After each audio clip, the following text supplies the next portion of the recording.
Elliot had always been drawn to the eerie and the unexplained. Unlike most people, he found a strange calm in old, neglected places, particularly graveyards. There was something about the silence, the way time seemed to slow down among the weathered headstones and the looming shadows of ancient trees, that made him feel at peace. This afternoon, following a family tradition, he was with his parents and younger sister, paying respects to his late grandfather. They always took the time to clean the gravestone, place fresh flowers, and offer a quiet prayer before leaving.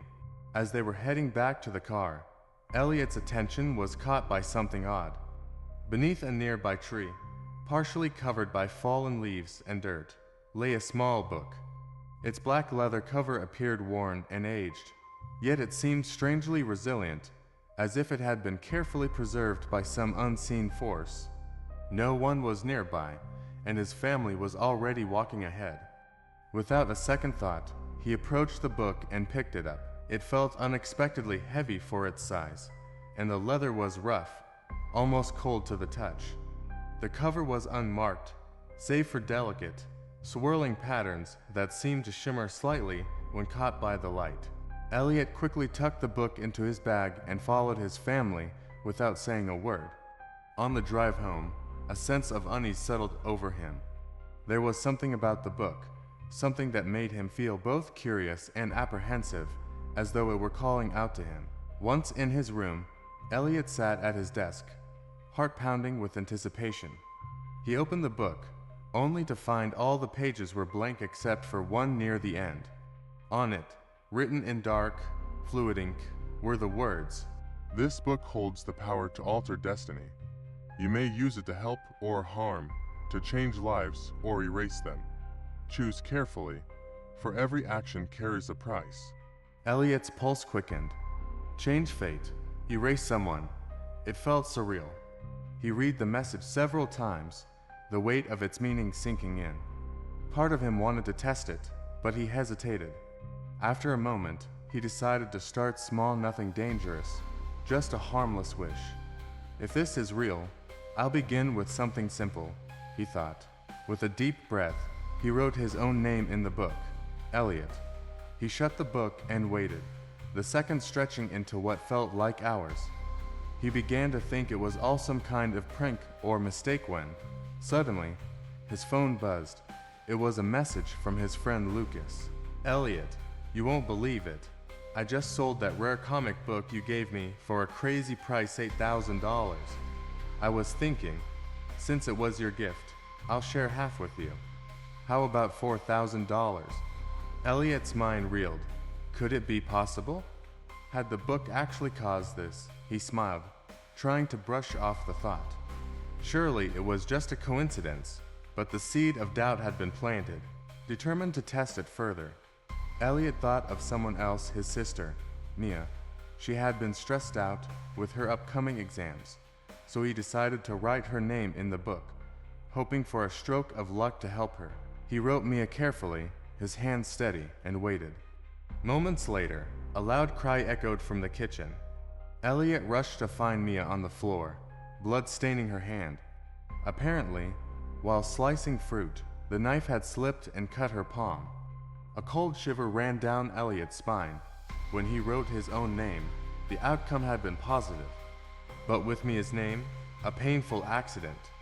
Was the book truly magical, or was there some twisted balance at work? The idea of being able to change the course of fate seemed tempting, yet terrifying. That night, sleep eluded him.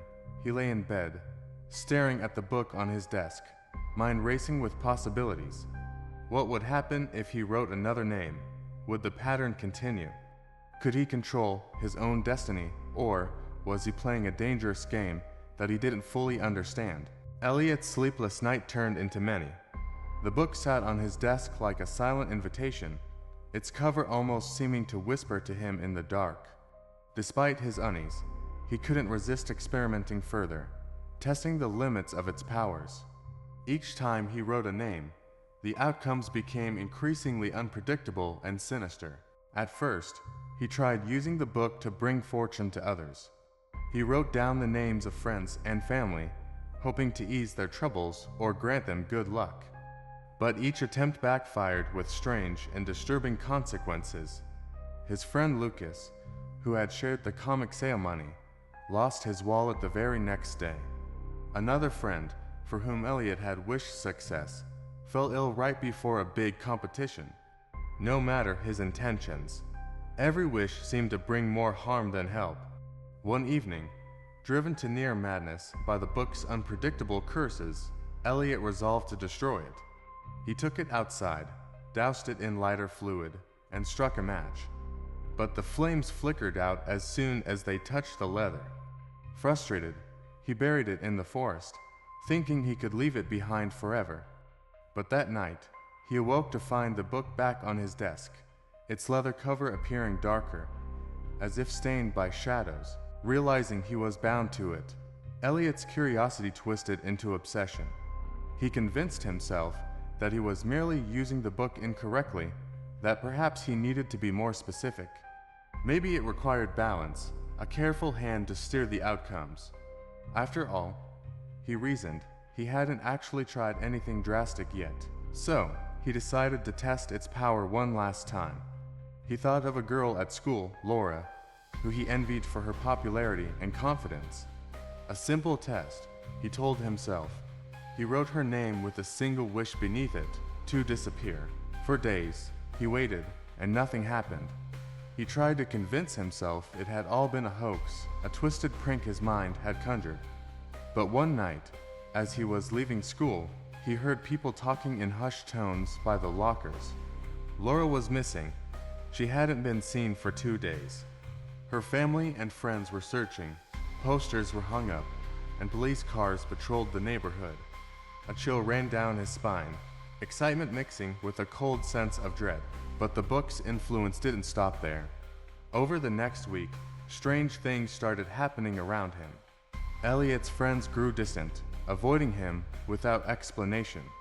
He began finding Eerie, hand-scrawled notes in his own handwriting around his room, words he didn't remember writing. I can feel you watching. There is no escape. One night, unable to bear it any longer, Elliot opened the book and furiously scratched out all the names he'd written, hoping it would break whatever curse he had unleashed. But as he closed the book, he felt an icy chill spread through his body, a presence pressing down on him like a suffocating weight.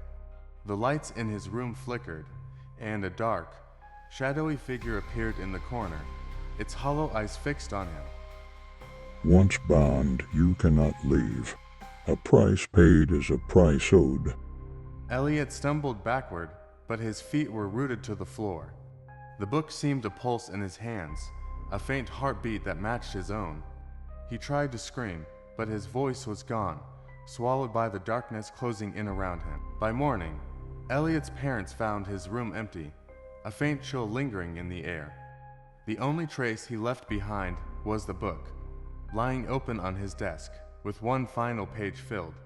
In neat, dark ink, written over and over, was a single word, mine. From that day on, anyone who dared to touch the book felt a strange pull, a whisper inviting them to write their own name to play the game Elliot had started and never finished. If you liked the video, please consider to put a like and subscribe for more scary stories.